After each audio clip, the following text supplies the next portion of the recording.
talk some shit on the microphone. So it's about time, eh? We've got like no plan. Just shoot the shit. It's been a lot going on. You finished your dieting phase recently. Thank fuck for that.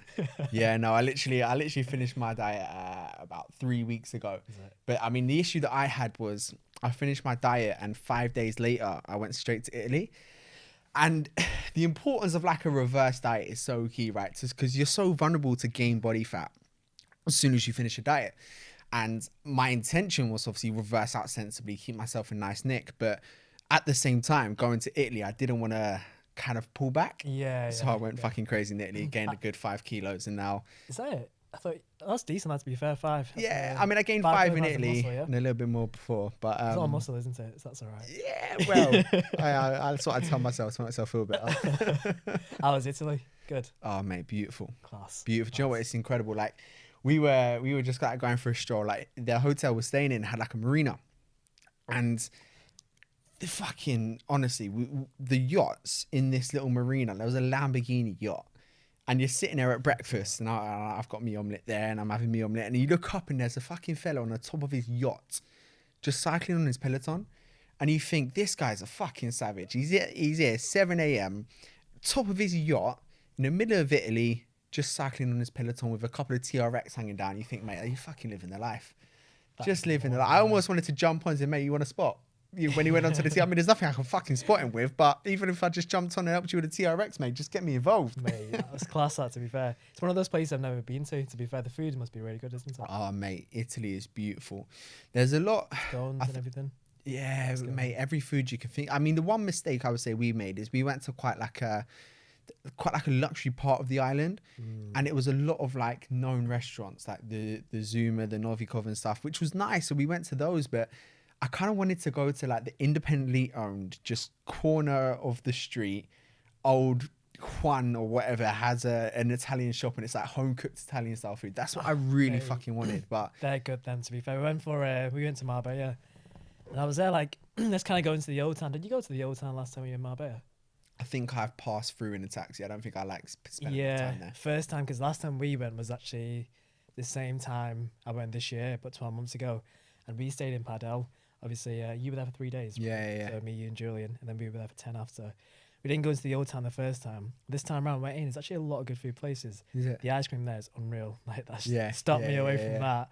Kept on going back for seconds. I'd go there. I'm like, on the way back, should we just go one more time? Go on then. Mate, I'm exactly the same. The ice cream joint is the ice cream when I was in Italy that just fucking killed me. So good. That's like my kryptonite. Like if you can get me away from anything but ice cream, it's like it just can't be in sight. Do you know what? I'm the same, but I also fucking love chocolate. Do you? Oh, mate, it's bad. Like if you put in front of me like a big Nutella crepe or cookie dough, cookies are mine. Cookies are my kryptonite. I fucking love a cookie. Oh, fair. Cookies are mine, yeah. I'm like, just give me any ice cream, just texture, gets you cold, gets you in there. Yeah. It gives you a big high. When I was in college, what I would do is I gained a lot of weight on purpose. I was like, I just need to focus on my studies. Buying some Ben & Jerry's. Yeah, mate, I'm the same. Clearly, I gained like 12 kilograms in like 6 months in college, and I was like, I just need to be focused in. But bad decision because I had to take it off. But it gets you so focused in because it's high fats and you just feel so focused in. Of course. Do you know what? I get it though, mate. You know, I mean, the first thing I had after I finished my diet, the evening of, I had a Domino's and obviously a Ben & Jerry's. I had a fish food.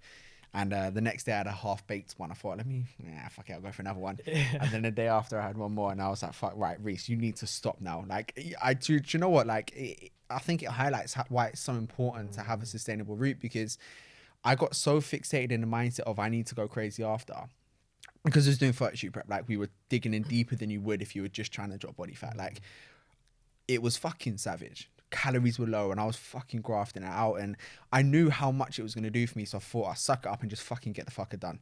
But after, I was like, fucking I just need to indulge in food, and it's an unhealthy way to be. Like, I think to a small degree throughout the back end of my photo shoot prep, I would say I developed a little bit of a bad relationship with food. And when I finished, I just binged. I binged bad. And, you know, I actually had a podcast with my coach, and I said to him before we started, I was like, look, man, I'm going to be completely transparent with you here. Like, I binged for a couple of days because, and he was like, look, it's normal. I was like, yeah, it's normal, but I binged quite a lot. Like, I went in and I felt like I needed that. Now I'm back down in normal, but I just needed a couple of days to go crazy. But I put on too much weight from that, and now I do regret doing it. But Start back routine, shred it off again, we'll be fine. Mate, you just kind of walk it off, right? Yeah, walk it off. Yeah. Do a million steps. Shake it off, a few million steps. That's it. How's your diet going? Obviously, 3 weeks out? Actually, yeah, 3 weeks. So we've got Bali in 3 weeks, which has been Jackson Pios, and that's kind of like a fitness retreat. Yeah. I'm going to go there for 7 days. So I believe I'm there Saturday till the next Sunday. Sick. So 7 full days and 8 days, actually. So it's going to be kind of like, it's quite good there because I'll still be dieting to some degree during it. I'll just be moving high. And obviously, the food they've got is prep kitchen, I think it is. Yeah, like no, prep kitchen. Yeah. They've got like a food prep over there. So everything's going to be obviously provided for like fitness professionals. So kind of the food there should be okay. I'll probably maintain there. But right now, I said to my coach, I was like, mate, let's just see if you can break me. I don't know why. It's like some mental switch. Do you know what? It is a mental thing, isn't it? 100%. It gets you kind of, you learn a lot about yourself, especially when it's hard and like 100%, mate. 100%. I find that to be like the best part of dieting. When like things are hard, you're like, this is a good place to be, because the majority of the time, you kind of in a place where actually this is muscle gain is quite easy. Let's be honest when it comes to food to some degree. Training is hard, but more importantly, there's no consequence to going over. Yeah. But when you've got a sharp deadline, you're pushing harder. Like right now, I'm on like 1,400 calories.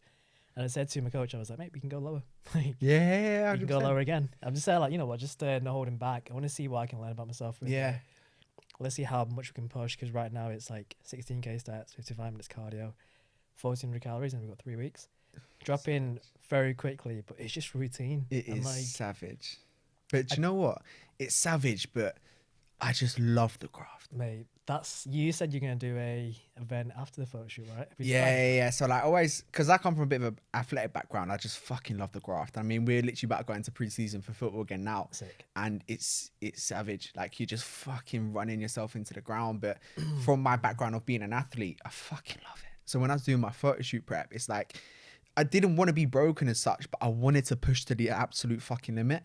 And I think me from a perspective of mindset, like I feel like I can operate at my best within work, career. When I'm tired, that kind of athlete mindset kicks back in. Now fuck off, Reece, you need to get more shit done. And when I'm hungry, when I'm dieting, now fuck off, Reece, you need to get more shit. Like that is just kind of ingrained into me. And that's why I think a lot of people that are career driven and that they go through a dieting phase and that kind of develops a bit of a callus on the mindset that allows them to go back into career and just fucking smash it, because they've built the callus on the mindset through just testing their body to the limit. So you saying that you want your coach to almost break you, to a degree, you know, it could have some benefits. Oh, 1,000,000%. I sent him a message the other day, mate. I was like, do you remember when I said to you, break me? He said, yeah. I was like, I think I'm broken now. Congratulations, so, mate, mission you've accomplished. Done it now. Let's stop. Mission accomplished. You fucked like, me up. do you know what's funny, right? Because like, if you see it now, if you're already pushing with, let's say, photo shoot, your dieting, and the goals you've got, and all of a sudden you're not dieting anymore, day to day becomes so much easier. You're like, shit, this is like so easy. And like you mentioned there, when you're in your career, you're like, you just operate at high levels of performance because you've kind of gone to a place where you're in a red zone. Yeah. When you come out of that, you're like, well, this is literally changed my perspective in terms of how much you can really push in terms of other aspects. Yeah. I think that always happens, like you probably having now, right? Like when you're dieting, hunger's high, steps are high, cardio's high, routine's dialed in. Yeah. When you bring it back to food is higher, steps are lower, cardio's non-existent. Day to day is that so much easier. 100%. And you're like, you really realize previously when you weren't dieting how more efficient you can be. 100%. So I think that's like a big thing. I'm actually quite looking forward to that when like calories go back up and like I've just got like a higher level of output. Yeah. But I think, you know, rewarding. it's almost understanding yourself, because some people can take it, but some people just can't take it. Completely. And I think, you know, a big part of it is I do think from that perspective, they kind of approach that, you know, dieting phase, or they approach that transformation journey. They think it's going to be a fucking walk in the park. And they think, I'm going to get great results just by strolling along. And I think it's partially the industry's fault for making out everything is meant to be so easy. And don't get me wrong, dropping body fat isn't the hardest thing in the world. But if you really, really want to build a fucking body that you look in the mirror and go, oh my God, that is fucking incredible. I'm proud of myself. I'm going to use this from a mindset. So I'm going to take it into my career and everything around my life, and I'm going to fucking smash it. That shit ain't a walk in the park. And people look at that and go, oh, that's just as easy as it is to get in shape. Getting really good shape is just meaning I just do what I did when I want to get in okay shape. I just do that for a little bit longer and it's great shape. It's like, no, what gets you there won't get you where you want to go 100%. further, right? You need to fucking dig in even deeper. And I think a lot of people don't quite understand that. They just think it's longer time frame as opposed to more graft.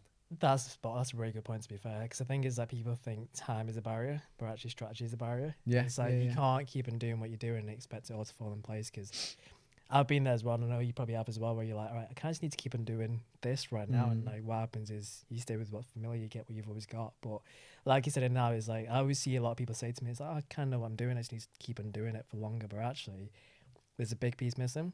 Yeah. And like, there's a difference between being in good shape and achieving a drastic life-changing transformation. There's two different frameworks as well. And I personally think everyone should go through a transformation.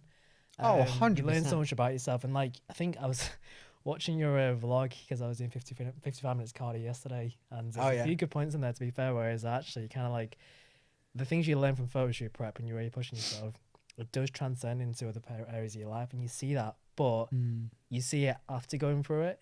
And I guess you can kind of relate to the fact that if you do a photo shoot, you'll get some unexpected benefits, but it kind of takes seeing it to believe it. Yeah, so 100%. Like kind of going in there trusting that there's some good things on the other side, right? Yeah, it's quite funny. Like when we put members through photo shoots, I'll say, look, this is how you're going to feel after. This is the benefits you're not going to fucking expect that's going to come. And they're kind of going, yeah, no, yeah, cool, yeah, cool, yeah, no, sounds good. But you can kind of tell that they're just going, right, yeah, no, is it going to be as good as you're making out, or are you just kind of saying that, right? And then they get to the end and they go, fucking hell, like, you're right. Jesus Christ, I'm fucking feel unbelievable. I didn't realize all these things were going to come. But like you say, it actually takes you to go through that journey and to actually experience and feel it. Like the same way, whoever's watching this right now, they're probably thinking, yeah, but is it going to be as much as you're making out? And I don't blame them for thinking that, right? I used to think the same fucking thing until I'd done it. And then I look back and go, oh, you fuckers don't know what you're missing out on. You do not know what you're missing out on. Actually sitting back and going, do you know what? I built a body I'm fucking proud of. I've got more control, energy, discipline, all of that fun shit that I can now take into the rest of my life. Yeah. Every morning I wake up with purpose, clarity, discipline, and I'm just ready to fucking attack anything. I feel good in myself, got good relationships, got a good social life. I just operate at my absolute 100%. If you haven't experienced it, you're fucking missing out. Yeah. And it starts from just working on yourself, on your mindset and your body. And I don't think people realize how powerful it can be. It does come back to focusing your body first. I think is a lot of it is like the whole world, like career development, personal development. It's like you can't sustain or achieve a high level of performance if your body's missing. Yeah. So if you're in a place now where you're really pushing your career, and then you kind of get to a good place and you're like, oh, this is as good as it gets. The extra barrier isn't like a business problem, it's like a personal. Yeah. Because you've not got the discipline, the edge, and the mental stamina to push through those hard times. And a conversation I'm having recently with a lot of people is like fake confidence. So like generally people have it now where they're like, especially guys in particular, where they have this little bit of ego where they're like, things are good and, you know, I've got career and a good amount, relationship, but they just know there's a missing piece to it. And like, there's just one little blips and that's kind of like interfering with everything else. Yeah. And it's like they actually come to a place where they're giving talks, they're giving obviously presentations, they're, you know, out prospecting with their clients and obviously doing business. But there's like a fake level of confidence they have. There's not real confidence. Yeah. You know, like there's a difference between, you know, faking it and actually making it. And do you know what? It takes you to actually get there. Like, I thought I was confident until I became confident. I thought I was fit until I became fit. Yeah. Right? I thought I had good productivity when I'm working until I had good productivity when I was working, right? Like I thought I had these things until I really fucking kind of grew that skill. And then I gone, oh, you weren't shit before. Like what you thought was productive 6 months ago, that ain't shit in comparison to now. Like good. Like I'm thriving. When I thought I was confident in certain scenarios when I was younger, I look back now and I realized I was just insecure and I was hiding it with this fake style of confidence. And now, I mean, to a degree, I still do it, right? We're still human beings, right? But I think it's definitely something you don't realize until you really optimize what it is you think you have. Yeah. And then you realize, oh shit, maybe I had it before, but it went like this. 100%. You know what's interesting as well? I know you've done a photo shoot before. You've done 2 shoots now, haven't you? Mm-hmm. So, like, you probably obviously done multiple diets before, and like successful ones, and obviously too many. Talk to me. I can relate to that. But like, I always find when you finish like a big dieting phase and it's successful and you get a pretty powerful result, every time you just become someone different, like, every single time. Like the first dieting phase, you're like, oh, I've got a bit more confidence. Second one, even more. It stacks on top of it, isn't it? Compounds. So it's like, I saw now, like I did a shoot 2 years ago and I got lean, didn't get shredded. It was quite average, I can say. I'm quite looking forward to do my second shoot round because we've got double the time, more muscle, and kind of 2 years later. Very looking forward to that, to be Yeah, fair. yeah. And it's like what you learn from like every single dieting phase when you push yourself, you prioritize yourself, you get dialed into schedule, you come out a different person. Completely different. And there's I'm not sure, do you know Emily Hayden? No. US. No. She's a coach, and I used to follow her for a while growing up, and kind of like she was like someone that should really highlight this point where every single diet you do and for every single prep she did, she came out a different person. Yeah. And it's really just kind of uncovers different, kind of like helps you unfold different sides of yourself, and I always find that to be true. So when you really push yourself every single time, you might do the same thing. You might go through another diet, another muscle growth phase, but you can't come out as someone new. No, I agree. That itself is quite rewarding. And I think what people need to bear in mind with that as well is, like, people look at that and go, yeah, I'll do that at some point. Like, I'm meaning to do it. I'll get that done at some point. But I don't think people actually fathom that you only fucking have one life, right? Like, it's very cheesy and corny, but you do only live fucking once. So you keep pushing the best version of you down the line, the happiest version, the fittest version, the version of you that you can look back in X amount of years' time and go, he was a fucking savage. Yeah. He was done everything that, I wanted to do. I got it done. As like, my biggest fear is meeting the person I could have become when it's my time to go, and it being a complete fucking stranger. Like, and then I look back to the rest of my life and think, shit, I had all of this potential that I didn't do. Like, the way I see it is, I think I have a gift when it comes to helping people and coaching people. And I've got to be one selfish fuck to not give that to more people. To not give my gift to more people. And if I get to the end of my journey and I look back and I go, do you know what? There were still so many people that were unfit, unhealthy, couldn't run around with their children, or just weren't operating at their best, or felt shit within themselves. And I didn't do everything I could to give my gift to fucking everyone. Then I'm falling short. Yeah. And that's why, like, we're filming this right now. That's why I wake up every single morning going, right, who needs help today? Because I don't want to waste this gift. Right? There's a period of time in COVID where I was wasting my gift for months because I just didn't feel good in myself. I felt like shit. And I just didn't wake up every day and get the shit done for other people. My purpose was non-existent. Right? Yeah, kind of like you found at that time actually it was a case of you probably didn't believe in yourself enough to give out some more, because you're like, not at all. Someone listen to you. But in hindsight, I know that although I didn't believe in myself to kind of pull myself back up from the bottom of the ocean, I kind of felt like, although I didn't believe in myself, I thought, you selfish fuck, because even though you didn't believe in yourself, you still had that gift there and more people needed it. Yeah. And it took you too long to find that and kind of reconnect with it to give it to more people again. And that's one regret I have. And because of that regret in COVID, I don't ever want to regret anything again, ever again. Because like I say, you literally have one fucking life. Like, it's so corny, but it is so true. Like, are you literally going to look back in 10 years time and go, fucking hell, all those times where I could have played football with my kids, but I had to stop after 10 minutes because I was fucked. You will never get those years back.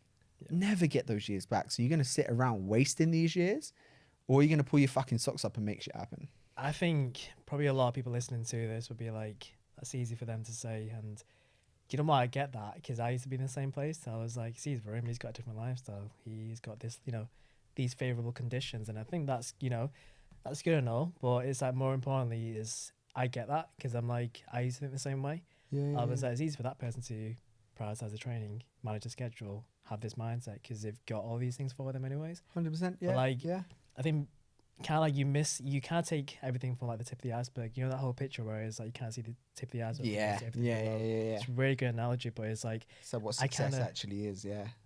You kind of don't know what layers there is, obviously, to get onto that. But I think a lot of times it's like either one, there's like a place of actually you don't think you can get there. I think there's a lot of like belief that comes into it, and like a really good framework that I got taught a while back and actually love to, like, you probably heard it before. It's it stands for BRATS, BRATS. Right. But like the first one, these are like things that stops people from getting the results they're after. BRATS. So B is beliefs. Yeah. A is the accountability and actions. Yeah. Sorry. B is their beliefs. R is the routines and rituals. So like, what do they need to do on a daily to get the result they're after? Yeah. A is the accountability and actions. T is the time horizon. Okay. And S is the strategy and structure. So it's like, if you really bring down every result, why you're not getting there, to the acronym BRATS. Is it beliefs? Is it routines and rituals? Is it accountability and actions? Is it time? You need to be more consistent with the time horizon. Or is it a strategy thing or a structure thing? Yeah, and Really it how I will feel- fall under one of those brackets, 100%. one way or That's another. really when it comes back to it. And I think it sounds simple saying that, but like me and you both have a coach, and Yeah. I know for us as well, we're always gonna hire new coaches to learn from them. Absolutely. But it's because it's like we don't kind of ever say, "Oh, we already know what we need to do." Because if you knew what you need to do, and knowing you need to do 100%. something and not doing it is the exact same as not knowing in the first place. It's just So it's- exactly like we don't have an information problem. We've got an implementation problem, and you need to surround yourself with the environment that's going to help you change, right? Like I'm not gonna lie, I feel pretty intense this morning. And I was listening to a podcast with someone I listened to last year. You might know Wes Watson, and he's an intense motherfucker. Right?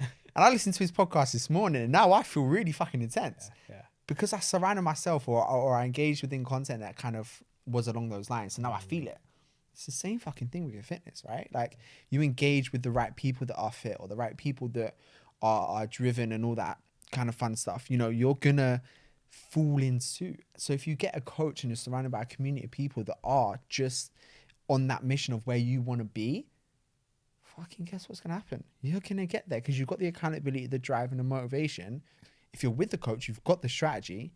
If you're with a good one, and you're going to get the transformation, right? So I think you know, that environmental exposure is massive. That was it for me. I think it was 3 years ago. You know, Mark Ross and Jess.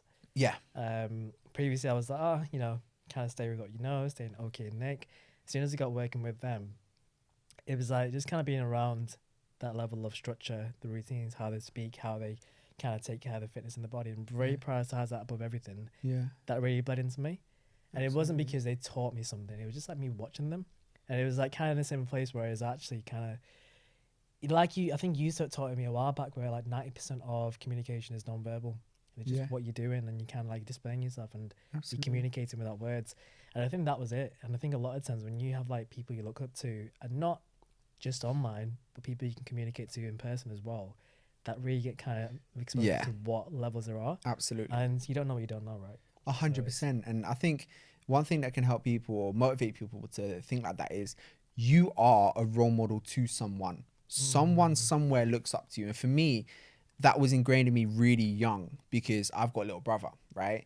And where we grew up, it could be easy for him to go down the wrong route or to get into trouble. And I knew I had a responsibility as an older brother to make sure he fucking fulfills what he was or what his purpose was. So I was a footballer growing up. He's a footballer growing up. That fucker turned pro. I didn't. But, you know, so for me, as a youngster, like I knew I was a role model to him. Yeah. I didn't know it at the time, but I felt like I had to pave the way for him. So I still remember every single day I'd finish school at 3:00. Me and my brother would go out on the field that's outside our back gate, and we would be on that field playing football and training with cones and with like ladders and footballs from about 3 until it got too dark to the point where you physically can't see. Like when it got dark, we kind of said to each other, oh, it's going to help our vision when we're playing, right? So we used to play in the dark as well, but until it got kind of like pitch black, and then we couldn't kick a ball because you physically don't know where the fuck it went. But you know, you are a role model to someone, and the actions that you take, someone is subconsciously taking in. So I feel like sometimes in hindsight, me being out on that field kind of not forced my brother to be out on the field with me, but he kind of saw me doing that. Even if he went there, I was out on that fucking field and I was grafting either way because I had a dream, right? And I think he saw that subconsciously, right? He saw it. So then he started to do it as well.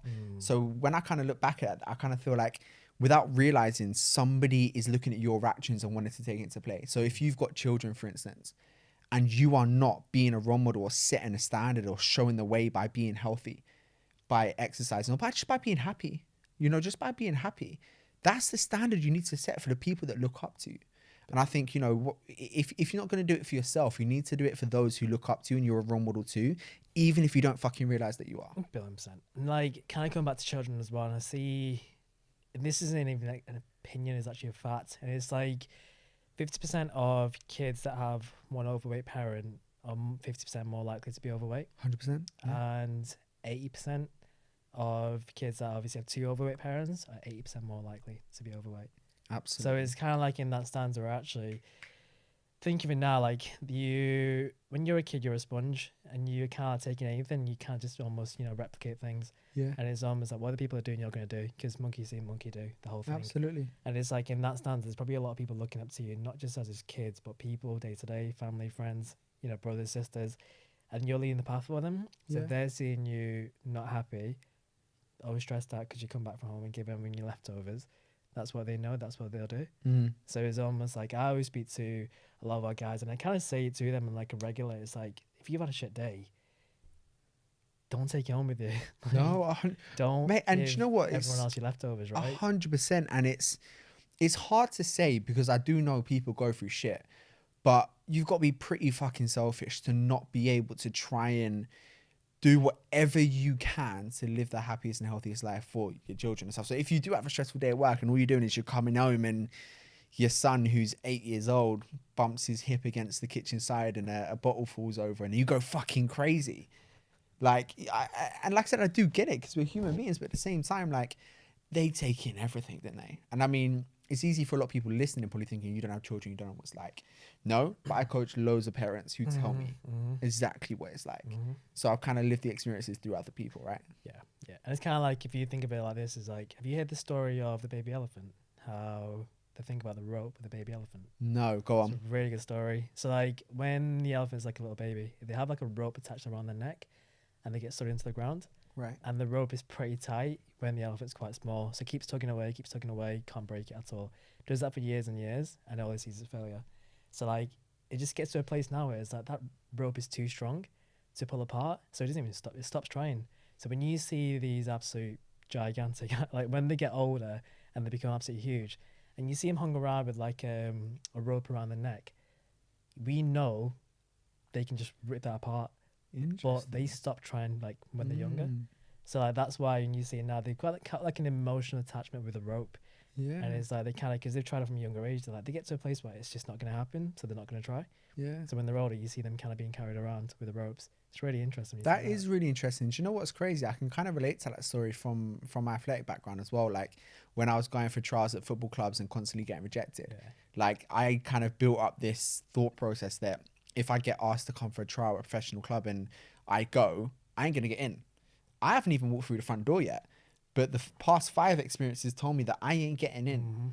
So if I turn up today, I won't get into this football club, right? And I kind of had that mind frame for a while. And it didn't stop me still going there and putting 100% in. But I think subconsciously, maybe that was something that even, looking back in hindsight, kind of was like what I was feeling without even realizing, right? You're like, what's the point of trying again? Because you've already had this evidence that it won't work. And I guess it comes to a place where I think there's a thing where there's a thing called optimal quitting, and it's actually, do you really want the thing? And if you don't, there's a thing called optimal quitting, and quitting is never necessarily a bad thing. But I think it's also realizing that if you really want the thing, you'll make the thing work. And that's massive. So, if you really want it, you'll make it work. Because I actually had this debate with someone not too long ago, and they were saying, like, you say this, but then if you really wanted football, why didn't you make it work? No, that's the truth. Like, I got to a point where I started doing this, and I just went all the fuck in. And if I really wanted football, I would not have went all the fuck in with this. I would have went, a good degree, because I had to do something alongside it because it wasn't full time at that point. But I wouldn't have gone 100 miles an hour in, right? And one thing that made me realize is the purpose and passion I have when I get to work on this. Like, I thought nothing can top football for me as a youngster. I thought there's nothing in the world that would drive me even more. Until this started to fucking drive me even more. I realized that I can use my experiences to help other people. That drove me so much more than football did. It's like clients going for transformations, you going through it all over again. It's actually, if you help 10 people, you've kind of felt like you've gone through it 10 times. That's I see it. So 100, and that is to a degree it. Like, it's quite funny. I feel like I've lived thousands of fucking lives, like through experience. I feel like I'm 85 years old, and a lot of it is what I feel like I've lived through other people as well. Like, I've been to so many fucking masterminds, listened to so many people talk, listened to so many podcasts, read so many fucking books. Like, I feel like I've lived 50 fucking lifetimes through coaching and the multiple people that we've worked with over 800 people here, and it's like I've learned so much from them, from the people I've listened to, from the content I've brought in or that I've intaken, and I feel like I've just lived so really fucking. Mate, it's fucking good though, to be fair. Mate, I've got a bad back, and I think it's because I'm 24, but I feel like I'm actually 85 with the amount of fucking lives that I've lived through other people. You know, that's really interesting you say that, because you know the whole conversation of like how important is it to be around the right people. Yeah. And you can always say the whole cheesy quote where it's like you are the average of the 5 people you're around, the whole thing. But like the best way to look at it is like your thoughts on your thoughts is either something you've seen, heard, or you've kind of seen other people do. Yeah. So if you're around, let's say, a really good way to think of it, if you're in the barbershop for long enough, you'll eventually get a haircut, right? Yeah, so if you're around, like in a place where actually you're like, these are people that are not doing what I want to do, and you're like, oh, I won't be like them. You're going to be like them eventually. 100%. It's like going to the pub every single day and expecting yourself not to drink. It's not going to happen. Of course, 100%. Yeah. So. And it's the same thing, like, you know, like people always look at it bad, like you hang around 5 smokers, you'll be the 5th or 6th. Or you go to the pub with 5 mates, you'll start drinking. Like, it's the same thing. You hang around 5 fit people, you'll be the 6th. Oh, billion %. Right? That's why it's easy for personal trainers. I think the only time it wouldn't work is if I hang around with 5 CrossFitters, I will not be the fucking 6th. Yeah. Fuck that. But no, but the serious, like, you hang around with people enough and they all have one action, you're going to become the action. It's the same reason we go to fly across different countries to go to mastermind events and be surrounded by people just like us, because it's just going to do this and do this and do this. And it's impossible to not subconsciously take all of this shit in and have that as part of your identity. Because if you're surrounded so much by it, you're going to become it. That's interesting, because I think one of my goals, and it's probably been a goal for years and years, and it's never something you can achieve, is like getting around even more people. And like, kind of got like, if I travel, I'm not going to travel for vacation. Like, I'm going to Bali, not because of Bali, but because of all the people I'm going to meet and experience I'm going to have. Yeah. Like, I'm going to Bali in September now. Oh, yeah. I'll stay behind. I'll come see you. I'll get some content over there. Me and you, every time we link up, is content. It is. Yeah, no, fucking hell. And content Nando's. But, but like, I like setting the goals of like, every time I go somewhere, I meet someone new. And that's 100%. Usually the reason I want to travel. Yeah, I'm not really bothered about, that's a good landmark, and I'm like, oh, that's great. 2 seconds later, later, do like, you know what? It's funny. It's funny right? You say that, because I would say 5 years ago, that would be my biggest fucking nightmare. Like, I don't want to meet people. 5 years ago, it was the last fucking thing. Like, if you said, let's go over here, we can meet some new people. I'm ill that day, can't come. Yeah. Now, it is the same. It's like, right, if I go to this mastermind event, I can meet loads of new people, I can get loads of new experiences, I can get loads of new lessons, I can make some new friends. Like, get me there. I'm looking forward to it, right? But 5 years, and again, that's where you have environmental exposure. You surround yourself by different people and you elevate as a person. You become someone new with a new identity. I never would have wanted to meet new people. Like, I was always the type that if I'm in Tesco, hat down, head down, I don't want to see anyone. Like, I just felt awkward in small talk scenarios.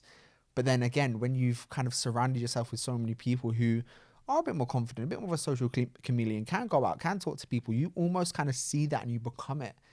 And I feel much more happier within myself now. Going into Tesco, go, right, if I see someone, I can have a bit of chit chat. Like, exactly. Cool. Like, I'm looking forward to it. Like, we get to chat. Like, you know, it's a good thing. But before, fuck that. You're like, shit, as a person there, I'm going to avoid going to the gym at this time or going to college. Yeah. What's really interesting, I learned that when I was 19. I think I told you the story a while back off camera. And it's like, one of my really good mates when I was 19, who I actually met in Pure Gym when I was personal training, was a dating coach. Yeah, maybe saying. Yeah. So there's 2 of them. One's much older. I think he's about in his 40s, coming up to his 50s. He doesn't look like it at all. Like, the energy, the charisma, how he looks, performs, he looks like he's 30. He's insane. Yeah. And there's another mate. I'm not going to throw names out there. Should I throw names out there? No. Go on. Fuck it. Why not? Go on. But like, one thing they taught me, and we just casually had this conversation, and like, you know, like me and you, if you were doing something like, you were holding yourself back, I'd call you out, and vice versa. Yeah, absolutely. Like, when you're a coach off camera, and when you're not coaching, you just have that bit of character to you. And for him, it was like he was giving a bit of advice here and there in terms of how to be more charismatic and like kind of those things. And even though he's a mate, he was just giving it because that's who he was. Yeah, and that's what he did. So it's part of his identity. I remember like him saying to me, is like, mate, like, one good thing you can do is always be smiling. And I know it seems so small, but like, you'll never see me upset or like kind of showing that or whatever, like my self-drag other people down. And like, one thing I learned from him, which is a really good thing to have, is, and when you're like, you are looking at someone, have like half a smile every single time. And like, trust me, the amount of people that come into your life because you're just that person that's got energy. I bet. Attracts people in there. 100%. Bedros does that quite often, like a half a smile every single time he speaks. Yeah. You've probably seen that. Mate, 100%. And he's an intimidating fucker as well. Right, so for him to smile, you kind of go, oh, you just he must be BFG. happy. Yeah, oh, he's a nice guy. But like, if you can just throw off a smile and just be like infectious with the energy, I think it goes massive. Like, it goes so far, and like, you create luck just by being that person with the highest energy in the room.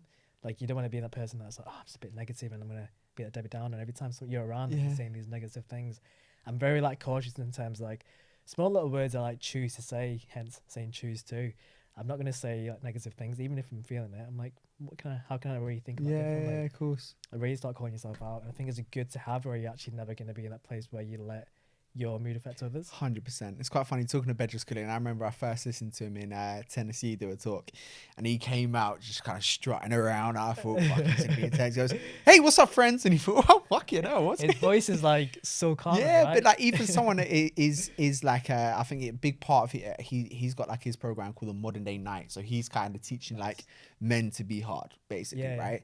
And for him to come out and be so charismatic, so happy, so energetic, it kind of just beams off, and you feel like you automatically like that person because he's so happy, so energetic. And it's the same thing. Like, you beam that off, you know, everyone can kind of sense that and feel it from you, from other people.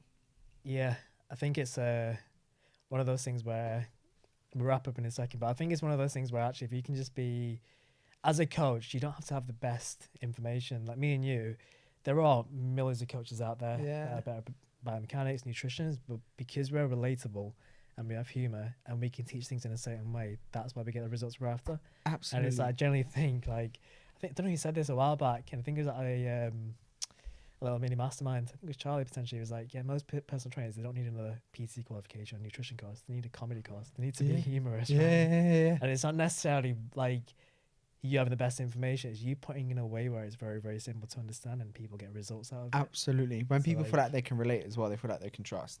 Like, you know, you got somebody you think, I have nothing in common with this guy. Don't agree with how he lives life or what you know, whatever it may be. You're not going to get a result from that person because you're not going to trust his words, right? So, you know, it is a case where I think people look at like people that are into fitness and they go, oh, this person just eats and sleeps dumbbells, right? They fucking, everything is a dumbbell, fucking, you know, like, do you want to go on a date? Yeah, let's go to the gym. Like, let's go Nando's. it's not like, it's like we're fucking human as well, right? Like, I think people see people that are into fitness and go, what a fucking freak. I mean, I don't blame them because some people fucking You know are. what? Yeah. Some But, people actually are. you know, like, we have normal lifestyles. I like to go out. I like to party from time to time. I like to go social events. I like meals out. I like takeaways. You know, I like going on holidays. I like having a good time. You know, my idea of a good time isn't just going to do a workout. Like, I enjoy that shit. Great. But if you go, Reese, what do you want to do? You want to go gym, or there's a new restaurant that's open around the corner? Unbelievable crepes. Get me there. You know, but again, we're human beings, right? And we just do what's necessary, knowing how the benefits are going to come. I think I've changed my approach to it, and I think you probably have it at some point as well, where it's like you kind of all fitness and you're like, this is quite boring and you're one dimensional, and it's very easy to get stuck in there and think everything's about the physical aspect. But then really, if you think of it now, it unlocks different avenues, and you start thinking, what more can I experience now because I've got more to give. And I think that right now I'm probably training 3 times a week, 2-3 hours maximum if we're pushing it. And like, really, I always think back to like becoming a minimalist and not spending your entire life in the gym. And you don't need to think of it. Everyone's got the capability of knuckling down and getting into shape. A week shred, 12-week shred, and they've got that. They've got that within them. But do you need to? No, there's an easy way. There's a smart way. Choose a smart way. Absolutely. So it's you can kind of go down the route and be all fitness and, you know, having your success predicated in one area in isolation. But the way I see it is, if you go to university, you got 4 grades, an A, a C, a D, and an E, and your A is fitness, but your career is a C, relationships are a D, E is your personal life. There's nothing going for you.